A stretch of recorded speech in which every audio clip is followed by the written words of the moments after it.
शेतकऱ्याच्या नशिबी असलेले कर्जाचे भोग काही केल्यास संपत नाहीत आणि वर्षानुवर्ष तेच तेच प्रक्रिया आणि तेच तेच पीक कर्ज घ्यायचं आणि परत त्याची परतफेड करण्यासाठी परत मोठ्या आशेवर अवलंबून राहायचं की शेतमालाला भाव मिळेल म्हणून.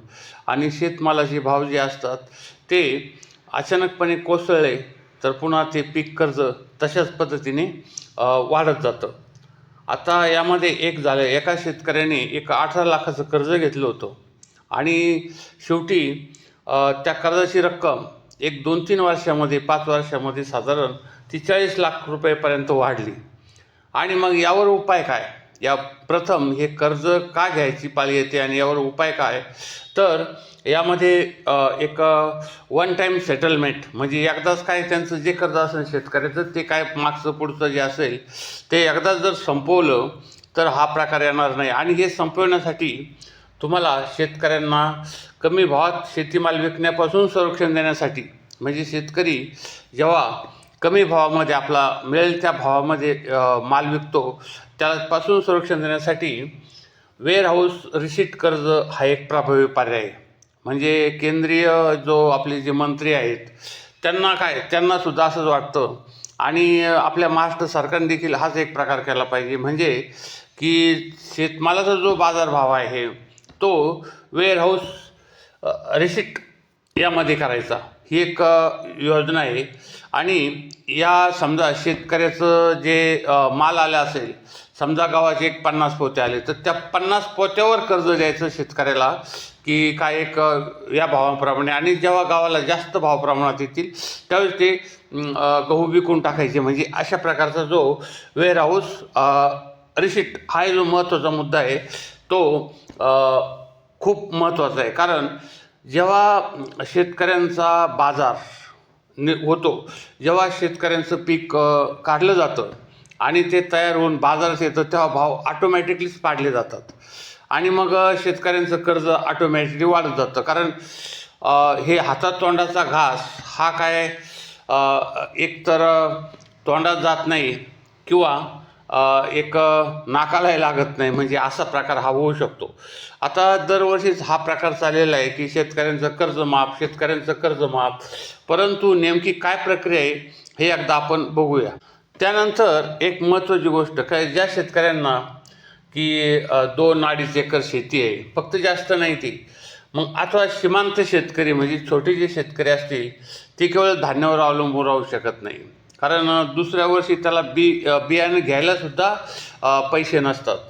मग त्यासाठी फलोत्पादन, पशुपालन, मत्स्यपालन अथवा मधमाशी पालन यासारख्या क्षेत्रात विविधता आणण्यासाठी भांडवलाची गरज असते.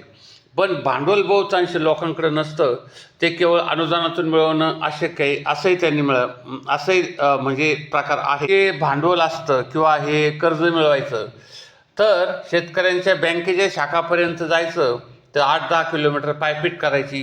त्यानंतर काउंटरसमोर लागलेल्या लांब रांगामध्ये उभं राहायचं आणि अपुरे जे कर्मचारी असतात त्यामुळं आज नाही उद्या या, तुम्हाला तुमचे कागदपत्र घेऊन या, असं एक विभाग आहे. आणि त्यांनी काय सांगितलं की बँकातल्या लोकांना देखील खूप अडचणी असतात. त्यांच्याकडं मनरेगापासून शेतकरी PM किसान हप्ता किंवा नमो शेतकरी हप्ता वगैरे ते द्यावा लागतो. त्यामुळं बँकिंग कर्मचाऱ्यांना देखील खूप त्रास होतो.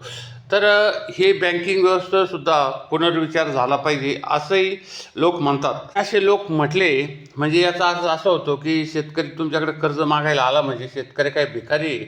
तो भिकारी नसून तो आपला हक्क आणि गरजासह स्वाभिमानाने मोठ्या आशेने व्यवस्थापकडे येतो. आणि ही व्यवस्थापन मात्र त्याची एक चांगल्या प्रकारे जी म्हणजे सोय करायची ते तशी करत नाही. त्यांना अनेक हेलपाटी मारायला होती ही व्यवस्थापन कारण ही किसान कार्ड क्रेडिट योजना असूनही शेतकऱ्यांना बँकाकडून कर्ज मिळवणं ही आजची अत्यंत अवघड प्रक्रिया आहे. शेतकऱ्यांना कर्ज मिळवण्यासाठी अनेक कागदपत्राच्या गुंतागुंतीच्या प्रक्रियेतून जावं लागतं. त्यांना तलाठी आणि तहसील कार्यालयाच्या अनेक फेऱ्या माराव्या लागतात त्यांना साठी. आणि मग हा जो प्रकार आहे तर तो कुठंतरी थांबला पाहिजे आणि शेतकऱ्यांचं हित यामधून निर्माण होऊन शेतकऱ्यांना कायमस्वरूपी कर्ज न घेण्याची वेळ आली पाहिजे. हा एक महत्त्वाचा या शेतकऱ्यांच्या ह्याच्यावर उतारा आहे. पण यामध्ये काही लोक वेगळ्या प्रकारे असतात. त्यामध्ये काय म्हटलं त्यांनी, बँकेकडून गहाण व्यवहाराशिवाय शेतकरी कर्ज घेतात व नियमित फेडतात, हे ठीक आहे. पण एकाच जमिनीचा सातबारा अनेक ठिकाणी दाखवून 1.5 लाख रुपयापर्यंतची रक्कम अनेक बँकाकडून कर्जापोटी घेतात. अशा प्रकरणामध्ये कर्जफेड होत नाही. त्यामुळे शेतकरी अडचणीत येतात आणि ह्या गोंधळाला बंद घालण्यासाठी एक सरकारने प्रणाली विकसित केलेली आहे. आता ती प्रणाली काय आहे ते पहा. ही जी नवी प्रणाली येणार आहे, या प्रणालीमध्ये बँकांनी शेतकऱ्यांना दिलेली सर्व चालू कर्जे नोंदवलेली असतील. शेतकरी स्वतःचा सातबारा दाखवून एखाद्या बँकेकडे कर्जाची मागणी करेल तेव्हा त्या सातबारावर यापूर्वी काही कर्ज घेण्यात आलेलं आहे किंवा नाही याची माहिती ही प्रणाली देईल. शेतकऱ्यांचे कर्ज चुकते करतानाच कर्जफेड नोंद हे देखील प्रणालीमध्ये तत्काळ व आपोआप होईल व कर्ज नोंदी, कर्ज देण्याची प्रक्रिया, कर्ज फेडण्याची प्रक्रिया या प्रणालीमुळे पारदर्शकता येईल असं एक त्यांचं म्हणणं आहे. तसंच या प्रणालीत सहकारी बँका आणि पतसंस्थेचा समावेश करणे ही अत्यंत महत्त्वाची बाब आहे आणि शेतकऱ्यांना वेळेवर व विनाअडचणीचे कर्ज देणे ही बँकांना यामुळे सुलभ होईल आणि बँकाची कर्ज वसुली यामुळे वाढेल असंही या प्रणालीचे जे लोक आहेत ते तसं मानतात.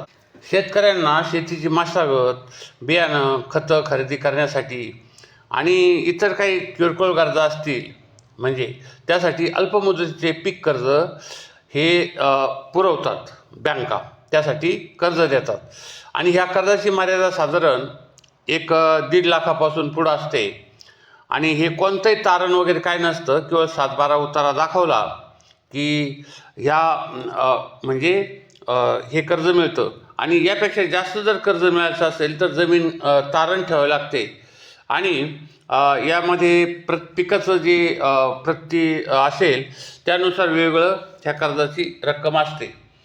आता यामध्ये एक महत्त्वाची गोष्ट एक लक्षात आली पाहिजे की शेतकऱ्यांना हे सरकार आता जेव्हा कर्जमाफी देणार आहे पीक कर्ज, तर यामध्ये त्यांनी असं सांगितलं की आम्ही कमीत कमी 2 लाखापर्यंत ज्यांचं कर्ज आहे त्यांना आम्ही हे माफ करू किंवा 2 लाखापेक्षा ज्यांची जास्त कर्ज आहेत त्यांना ही माफी मिळणार नाही.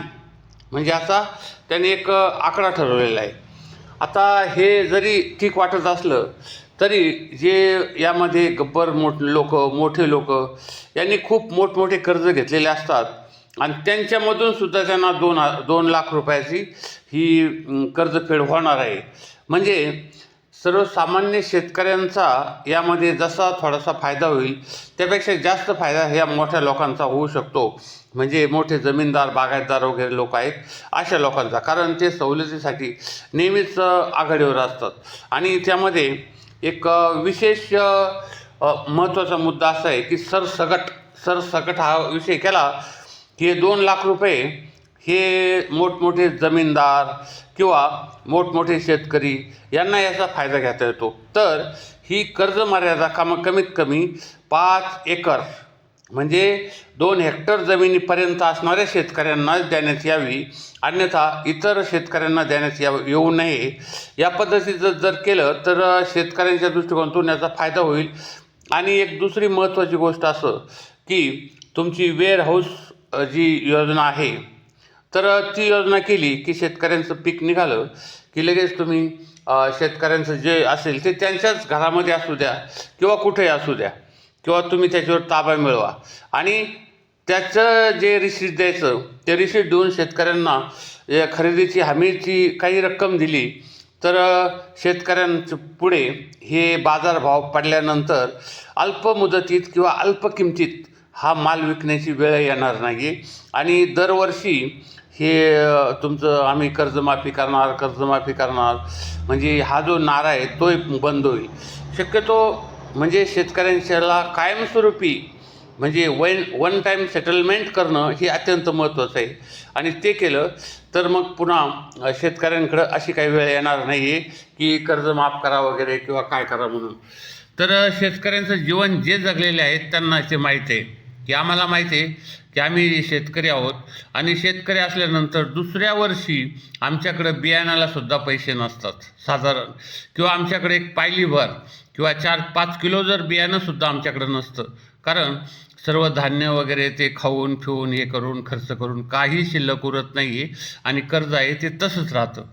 तर आता या संदर्भात अधिक काही बोलू, पण ह्या व्हिडिओला लाईक, शेअर आणि सबस्क्राईब जास्त करा, कारण आमचं हे ATM न्यू वर्ल्ड चॅनल संपूर्ण महाराष्ट्रात लाखोच्या संख्येने लोक बघत असतात आणि जवळजवळ 20 लाख लोक तर बघितलेले आहेत आणि शेअर करत असतात, लाईक करत असतात आणि सबस्क्राईब करत असतात. आपण या चॅनलला जास्त शेअर, लाईक, सबस्क्राईब करून कॉमेंट एक करा. धन्यवाद.